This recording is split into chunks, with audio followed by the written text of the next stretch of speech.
All right, Brothers, Nick. good evening.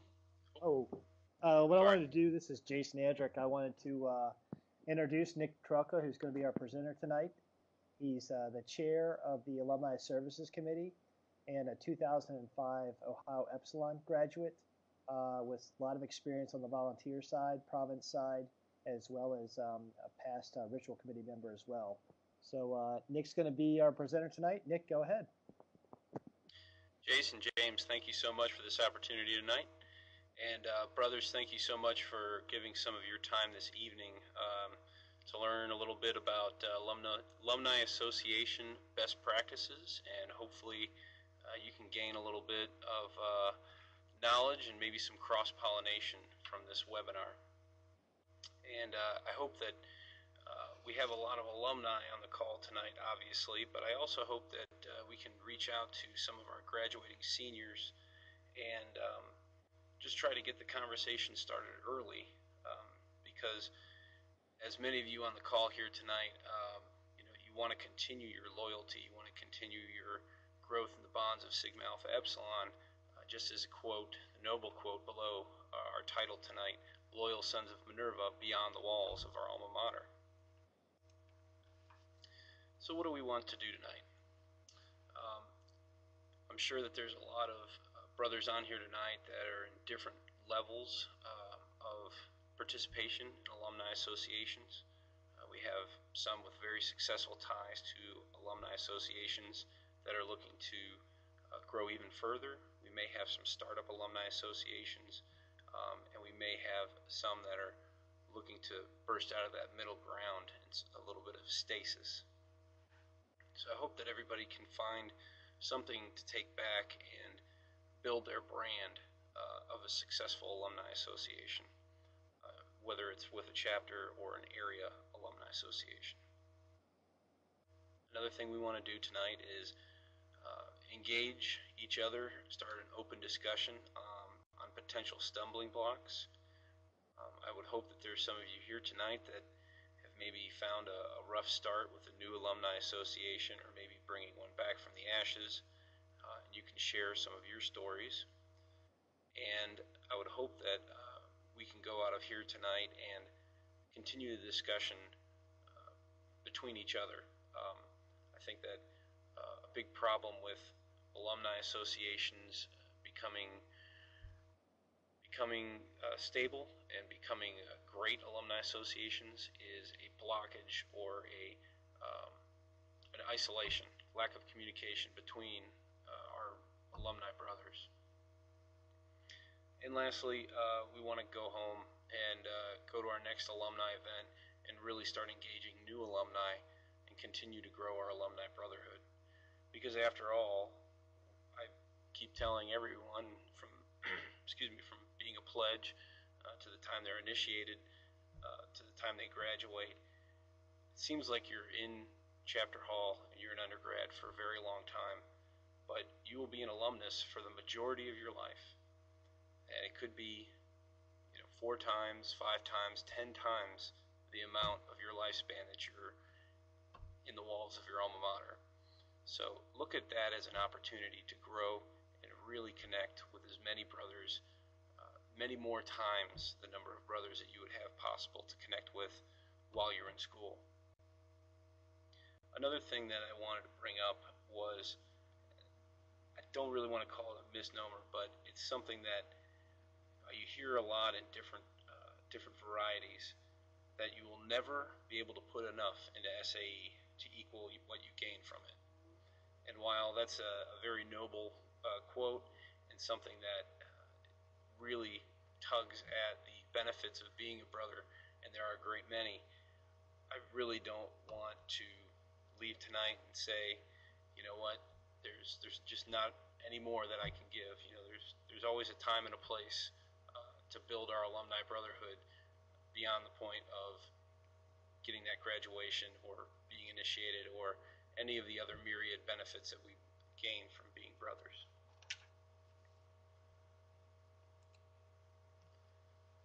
So, what can a successful alumni association do? Obviously, many things. The first bullet point is pretty simple, pretty straightforward. But I think that one of the things that I've benefited from greatly is I've lived in 5 different cities since I've graduated college, now landed back in Cincinnati.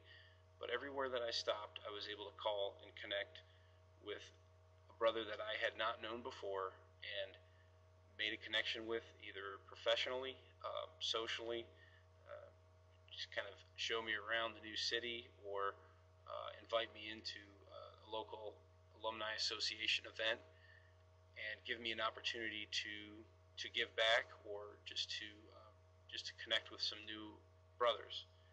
And that always made things much more easy for me. And I think that there's a wide variety of graduates now that are taking their first job outside, far outside the city where they graduated or grew up from.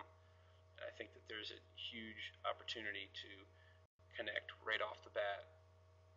And a successful alumni association can basically wait with open arms and be able to benefit that brother almost immediately.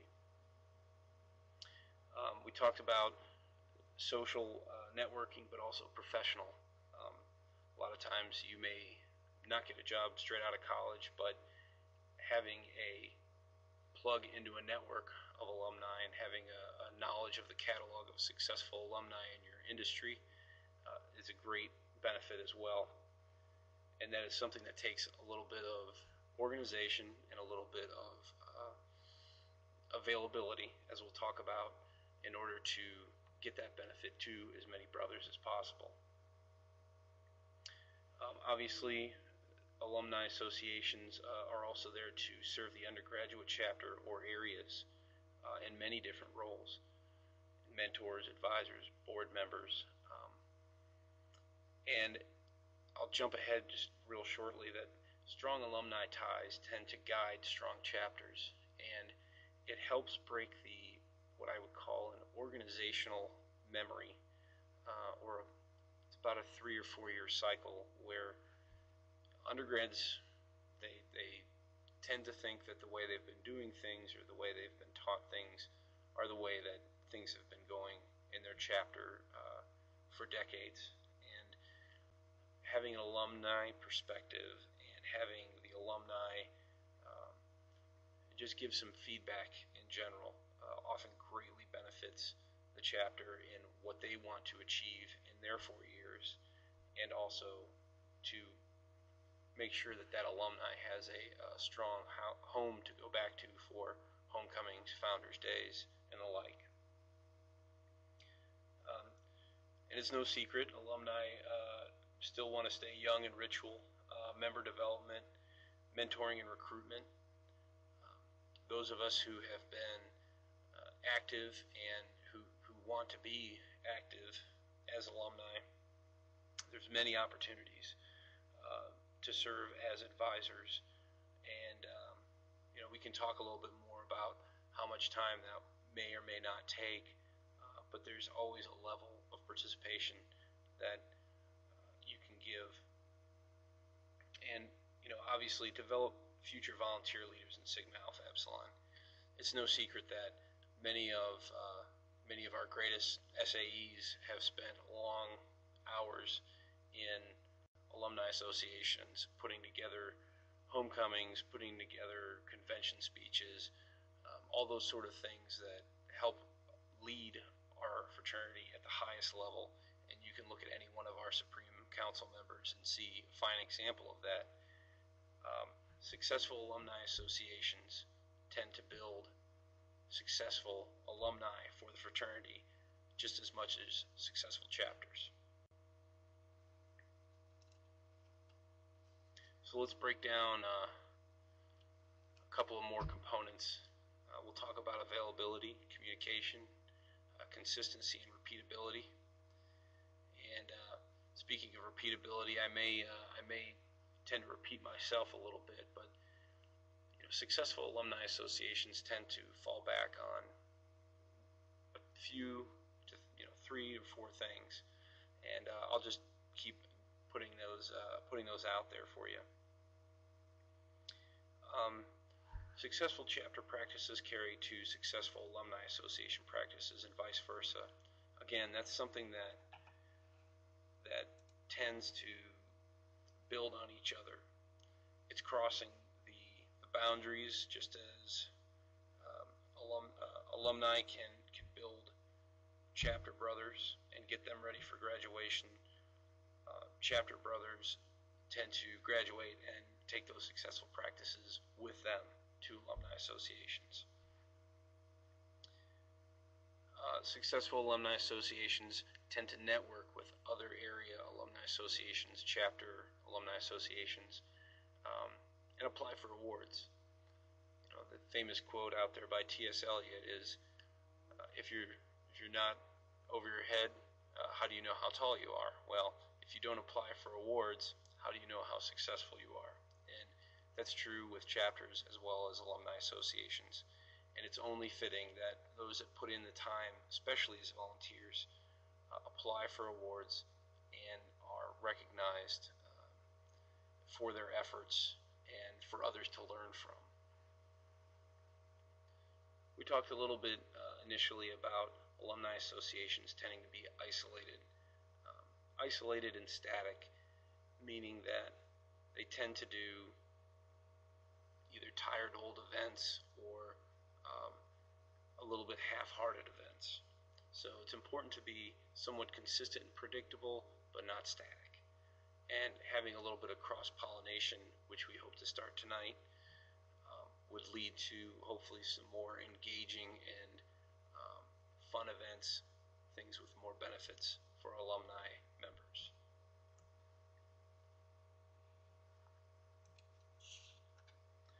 So let's break those components down a little bit more.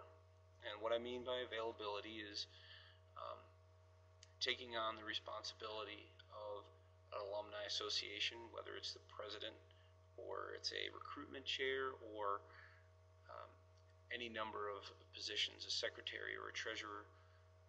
Those men should be available to college seniors, brothers new to the area, people that are just looking to gain a connection, brothers that are looking to gain a connection.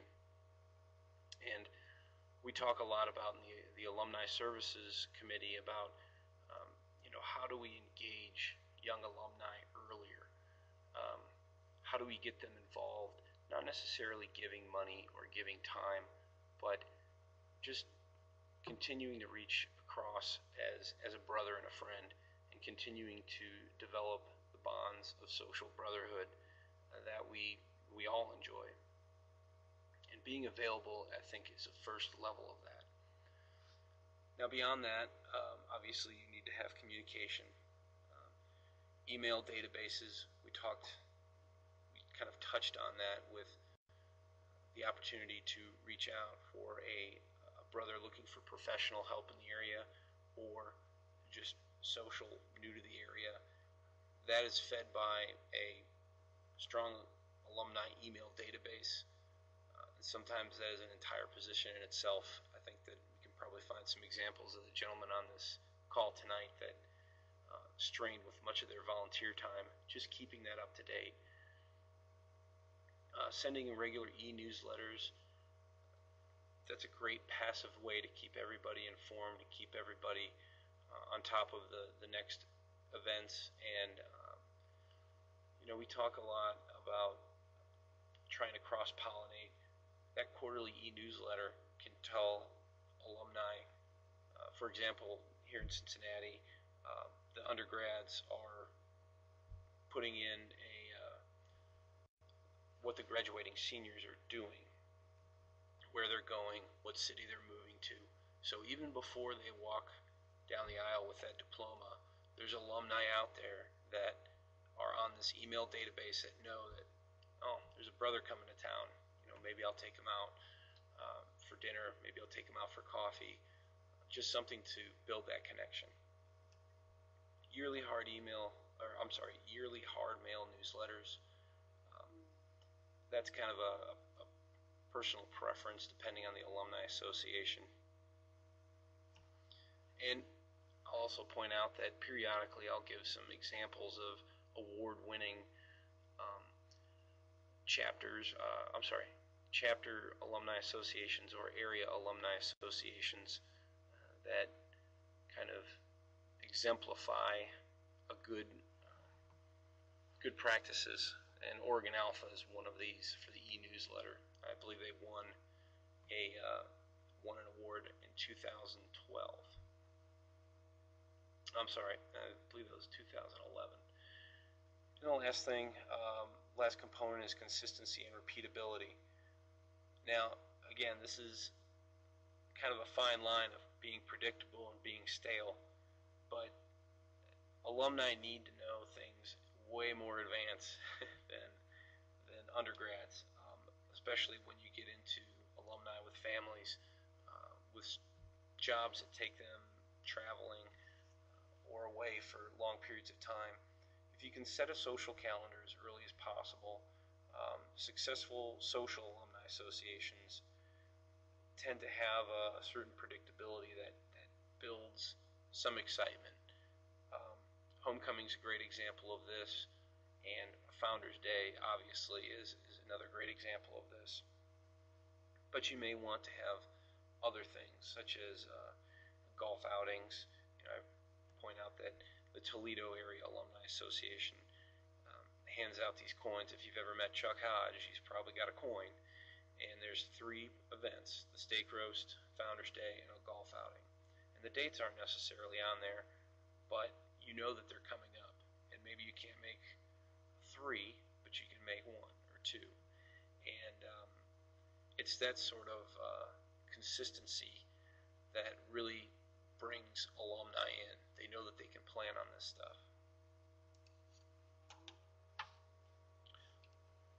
So let's talk a little bit more about some benchmark events.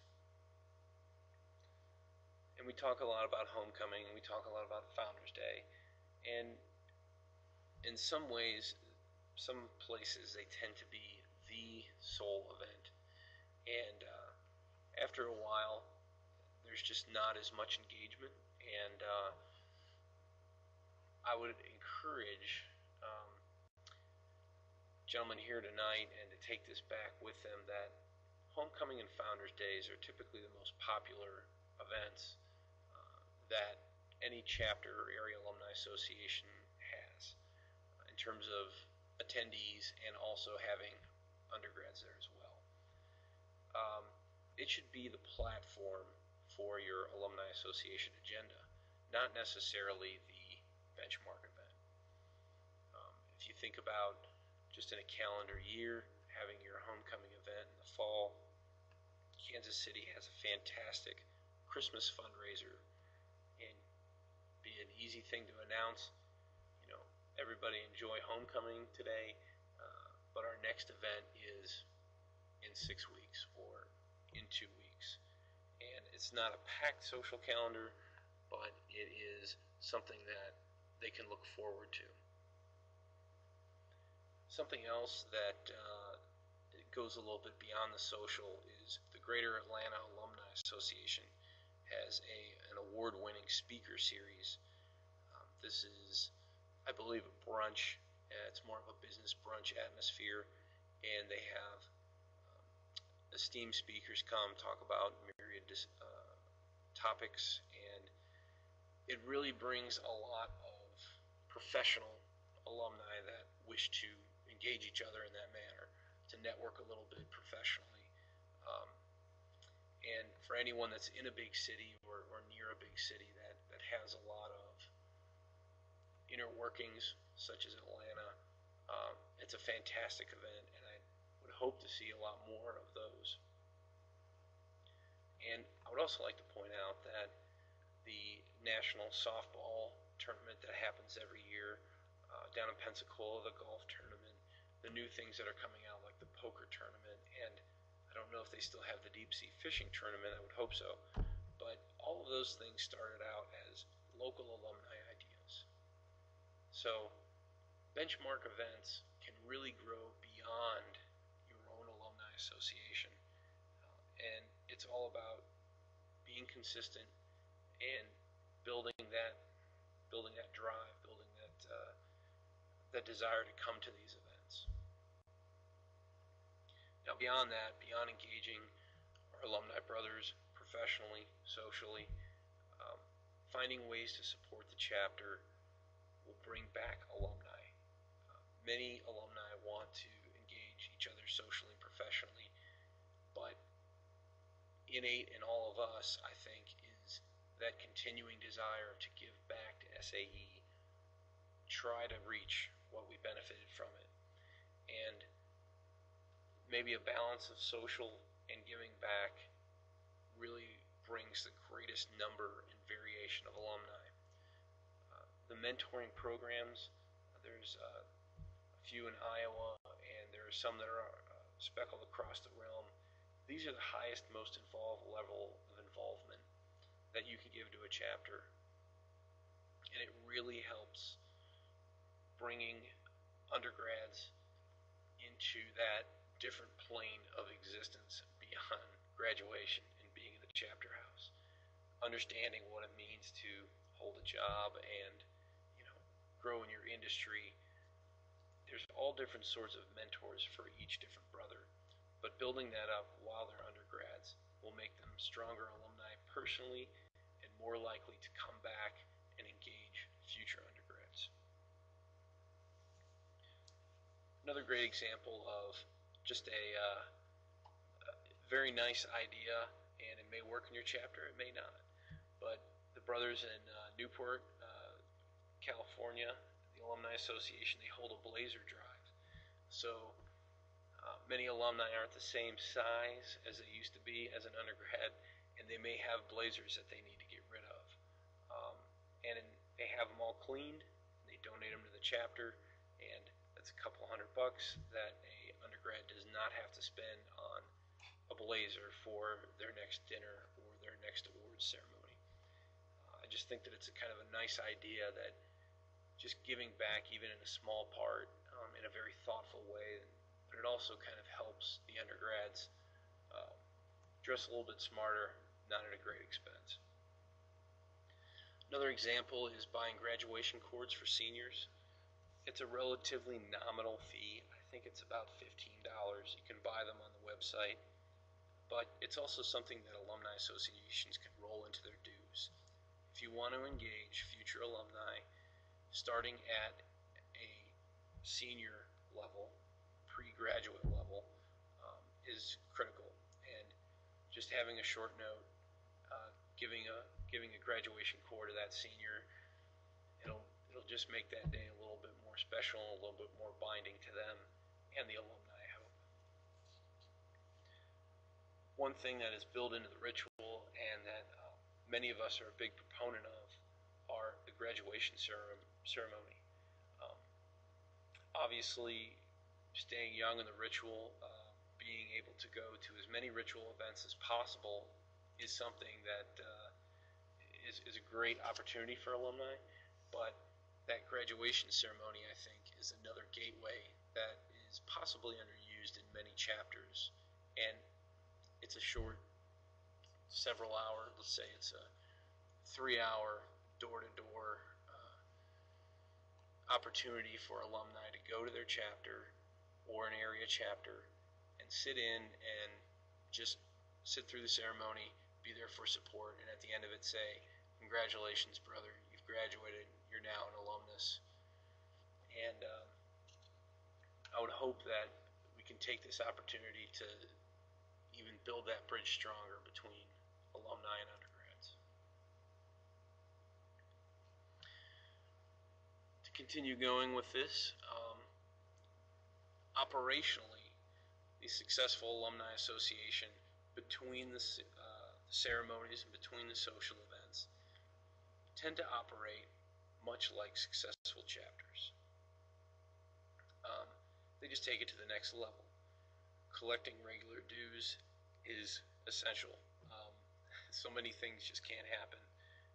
And I believe it's Brother Jim Pope that says brotherhood starts when the dues are paid.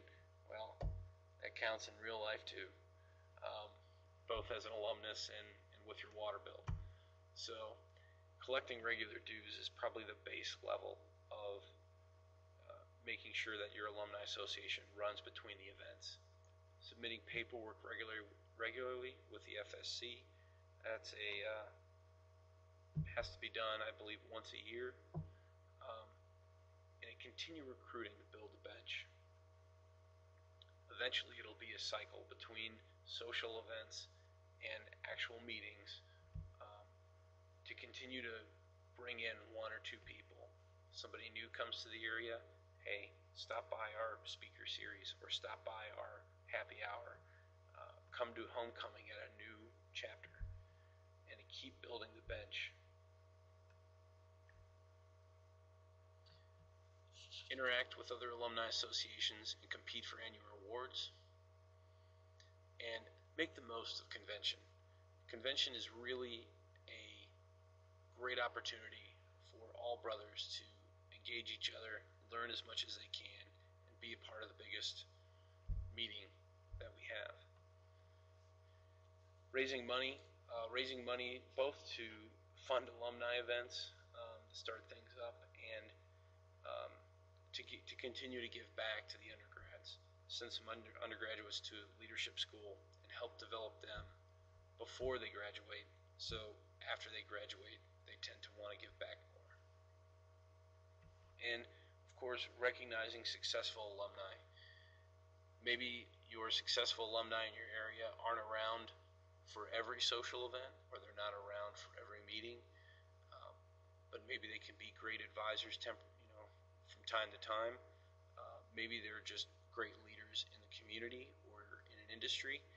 They need to be recognized, and that in itself is an event that can lead to more socialization, more alumni showing up to meet this brother of high esteem.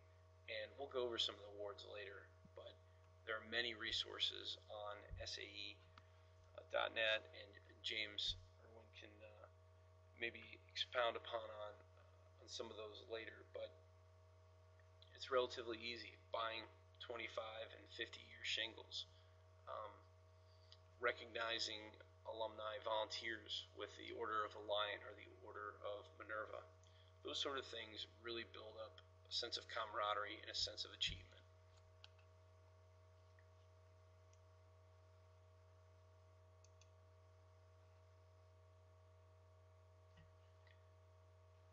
So we talked about building the bench. Alumni associations are the broadest and most social aspect of Sigma Alpha Epsilon's powerful volunteer system.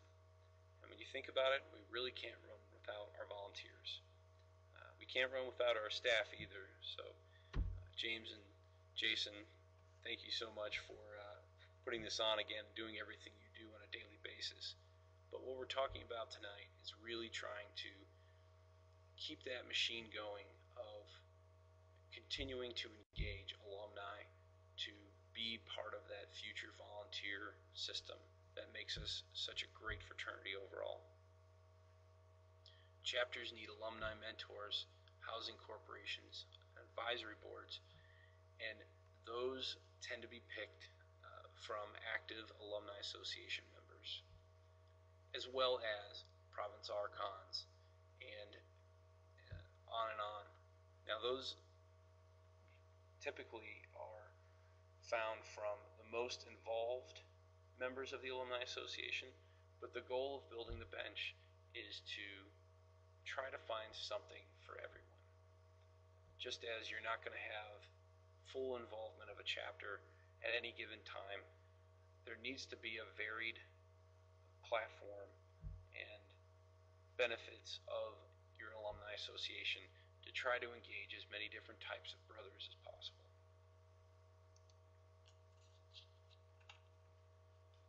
For example, young alumni, family men, and retirees.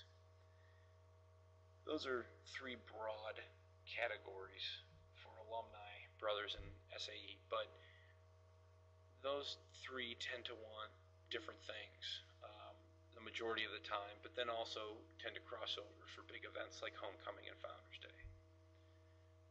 You may want to start a monthly happy hour or a quarterly happy hour to attract the younger members, tie in a little bit of professional interaction between some of the family men that can get away. Golf outings tend to attract older members, not all young alumni can get off for work to come out and golf. But as I said before, the key is to overlap and interact with your alumni associations. Provide them a network of brotherhood and growth. So having that opportunity for someone who just graduated to come and talk to someone who just retired from the same industry is a phenomenal thing. It's not something that you can get at, you can't get at a company function. In a lot of ways, you don't have those types of interactions outside of alumni associations and fraternal organizations. So again, if that's something I can get across, the one thing beyond the operational is to build a bench. Successful alumni associations tend to have, I don't want to say a tiered system, but a varied platform of different types of social and professional activities that are designed to attract the greatest variety of brothers. And just as we talked about before, reaching out to that undergrad brother in the moment before he graduates and accepting him into that last part of being a brother, the part that you're in for the greatest time of your life, the greatest span of your life, being an alumnus, and having him engaged early on will continue to grow him for the rest of his life and continue to give back to the undergrad chapter, to the area, and also to the Alumni Association. The last thing that I'll share here before we wrap up the formal presentation is, just like many things in academia and in our own history, alumni and alumnus comes from the Latin, meaning one who is nourished. But alumnus also comes from the verb meaning to nourish. So I would hope that we can go out from here tonight and feel that the time that we spent as undergrads and the connections that we made have nourished us in a way that we are able to come back and volunteer as successful brothers. And we can change that into an active verb and give back to nourish the ones that come after us and to nourish the alumni associations because of the benefits that we all know and engage in as members of SAE.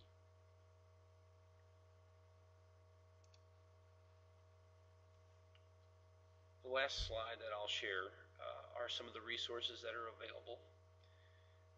I'll talk a minute about the TGI online certification program. James and the staff have done a fantastic job of really enhancing some of the online certification programs. And if you tend to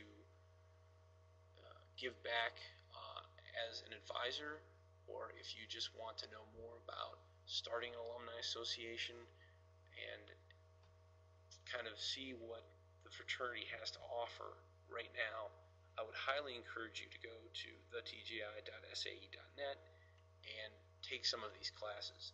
They're very short modules, and you can find them on any given topic, and I think they're always available on the tgi.sae.net. The record.net, we tend to get a lot of questions on the record. How do we get the record? Where is my record? It's always available online, and as we get more and more alumni in the digital age, as more people graduate now that have Twitter accounts and things like that, there will be more digital outlets for our typical resources. But I would always promote, as an alumni association, links to the certification programs, the record online, these sort of things that continue to get alumni engaged if they want to take that next step and see what's going on nationally or to obtain some more knowledge. Alumni awards, the link is on the tgi.sae.net, And I just put an example up of the awards that my committee will be voting on for Leadership School and the yearly awards. Now, these awards are given every year. Some of them have perennial winners, but again, it's the successful alumni associations that document, that run operationally smoothly, and they fill out their paperwork. It's a very simple thing, but it continues to feed back on itself of being a successful organization, and it's something that those brothers have a great deal of pride about. What I would hope to see is in a year from now or 2 years from now, we see twice the amount of applications, 3 times the amount of applications.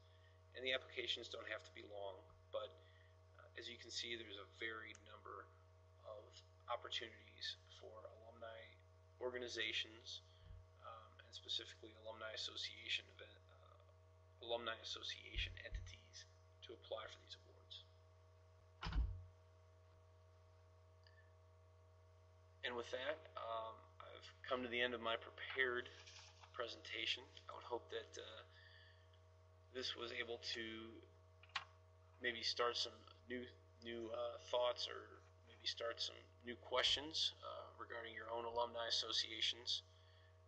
And I hope that you guys can come up with some questions while we're here tonight and we're all in one area, both for our benefit and for the benefit of future viewers. So please continue to use the Q&A box, and James is going to keep up with that. But James or Jason, if you have anything to add, I'll go on mute here for a minute.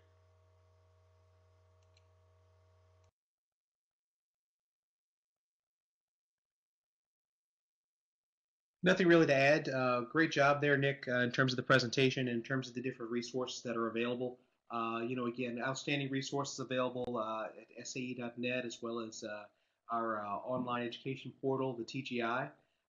A lot of these resources will be available at the tgi.sae.net. And actually, we've got a question that came in. So, Nick, if you want to go ahead and prepare for an unmute from Nick Kreipels. His question is, if we are just starting as an alumni association, what are the top 2 priorities for this calendar year? Well, that's a good question. So if you're just starting now, I would say get an email database together. And there's many ways to do that, especially if you're just starting now. I would like to ask the brother if you're going to find the greatest number of immediate participants from people from your age group. So if you're going to put out a Facebook page, that's one great way to do this. And I know Ohio Row, they're starting back up their alumni association, and they've done this to great effect. And just compiling your email database. So just having friends on Facebook is not enough, unfortunately. We really need to start your documentation. So email database, and I would group together your paperwork with the FSC. That's number 1. And then number 2 is to pick an event. It doesn't need to be a huge event, doesn't need to be an expensive event, but it just needs to be something to get members together. But it also needs to be something that you can put your brand forth with. So if you have enough brothers to come up with a little bit of separation of responsibilities, build that brand and communicate that at your first event. It might be a homecoming, or it might be just something between a happy hour and a dinner where you can interact with members and tell them this is why we're starting it up, this is what we hope to achieve, and just get the communication going. And it takes a while, I will say that, and it takes a little bit of determination, especially to get after busy alumni with emails and the like. But to wrap up that question, I would say the first 2 things are documentation, which is your email and your paperwork with the FSC, and then the second thing being communicating your brand at your first event.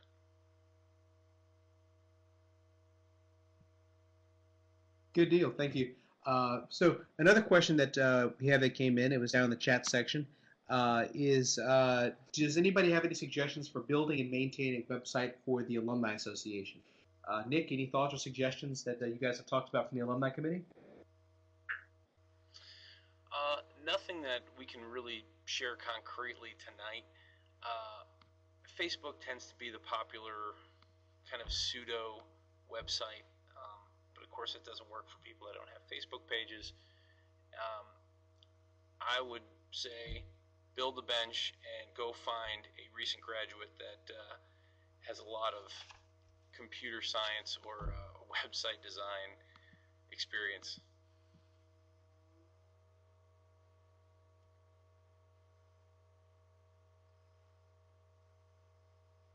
And another question that just came in, what is the best way if someone is not familiar to, how can they best get in touch with their local alumni association or discover if there is one in the area that they're living? That's another good question. I would say the first stop would always be SAE.net. There is an alumni section where you can find a chapter or an alumni association, which there'll be some contact information. For those that are tech savvy, you can always troll Twitter or Facebook. But I would say the buck stops with Brother Darren Abernathy, who can answer an email on the active brother of record in a certain area. I've also seen some successful brothers kind of put out wave the flag on LinkedIn. There's a very large SAE alumni LinkedIn group that daily brothers are talking about new areas they're moving to, looking for companies to work with. Alumni events are promoted on this LinkedIn site. So it's not officially sanctioned by SAE, but it's also very active. So those things are out there. You just have to kind of look around for the technical aspect. But if you're really stuck, you can always look on SAE.net and contact your staff members. Thank you. Another question that came in. As the treasurer of a newer alumni association, do you have any advice on setting and collecting dues from our alumni in our area? Sure, it's a great question, and one that's good to tackle early. I think the best thing to do is if you have a budget, which every good chapter has, every good organization has, start there. And I would say you need to tell the alumni what you're going to do with that money too. It's if you lay out convention costs, if your alumni association chooses to go convention, and if you lay out your registration costs with the FSC,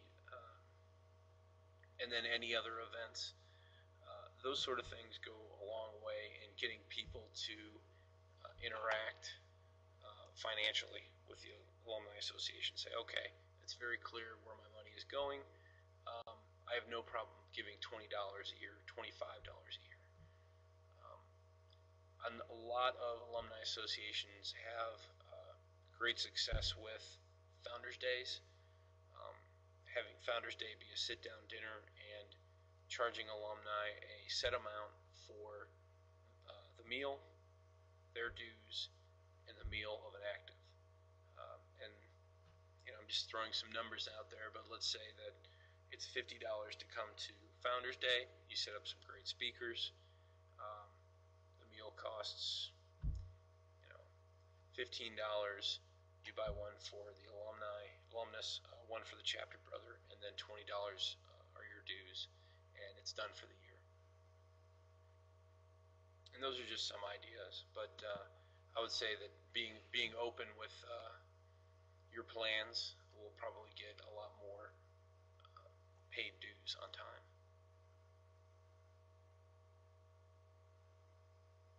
Excellent, good answer. And I've got a new comment out there. This is from Jake Schwalter. Sorry if I mispronounced your last name, from Ohio Row. I just have to say, as an alumni without a chapter in a newly formed alumni association with an active alumni community, that I borrow freely from Mount Union Alumni Association, who are most willing and helpful. So that points out a good, it points out something really useful in that, feel free to contact those successful alumni associations, the, Detroit area, Greater Atlanta, San Diego area, just to name a couple off the top of my head that do great things. There's a lot out there that do good things, so ask them, and I'm sure they're more than willing to help out, younger and more freshly formed associations. So if there's any other questions, go ahead and get those submitted in. I've got a couple few announcements. We've got a couple more webinars coming up. 2 more undergraduate webinars if you're in contact with chapters. If you want to make sure you push them to be involved. We've got Treasurer Best Practices on April 30th. May 14th, we've got a special webinar set up for officer transitions. Then our next alumni webinar is going to be on May 21st, alumni recruitment, how to get other alumni involved. And then lastly, on June 11th, our last webinar of the season, we've got one targeted special for alumni as to how you can work with today's college students, focusing on, the way college students act nowadays and, how you can best get involved with them and really connect with them. So while we wait for any last questions to come in, Nick, do you have any closing thoughts or comments? Just again wanted to express my gratitude that we have the brothers in the call tonight and give their time to learn about how to give more, and it's something that really kind of encourages me to see alumni that want to give back, that want to grow their experiences in SAE even more as an alumni, and to try to build that organization to allow future alumni to do so. So thank you again, brothers. It was a pleasure. Phi Alpha. And I got one last question that came in. How interactive do you want to make current undergraduates in the Alumni Association activities or events? That's a good question. I would say that that should be an open discussion with the chapter. I think that building a little bit of trust first always helps. You don't want to be the Alumni Association that just comes in a couple times a year and, chums it up with the guys that you graduated with and doesn't interact or want to show interest in the undergrads. But I also think that,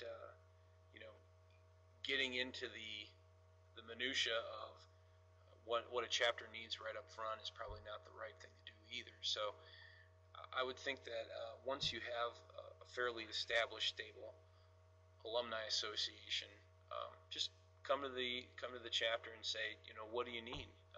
Do you need a little bit of every chapter needs an advisor in some core area or another. They can always come to the alumni association for future events, and maybe just asking to come to the formal pledging ceremony if that's something that they do and they do well. Then that's a great common ground, bringing brothers back in through the ritual. Not only does it strengthen the undergrads and the alumni association together, but it also shows the recruits, the fresh new brothers, that there's a greater thing beyond the 4 years in your school. So I would say open communication with the opportunity to get involved on a ritual event might be some good common ground. Excellent. And I think the only thing I would add to that is that you need to also be aware sometimes that undergraduates, they're afraid to ask sometimes, for help, or rather they don't know how to phrase the question. So offering them situations and discussions and, different things for them to think about may encourage them to ask for your help or to welcome your assistance. So just keep that in mind as you're working with them. It's a great point.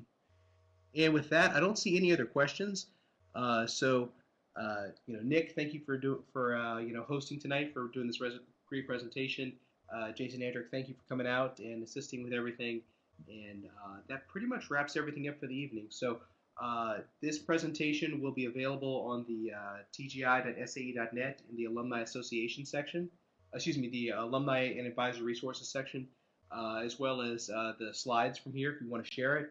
And last but not least, certainly there is going to be a survey that goes out within the next hour or so for you to evaluate the content of this and help us to better serve you all as we go forward. So thank you, gentlemen. Have a great evening and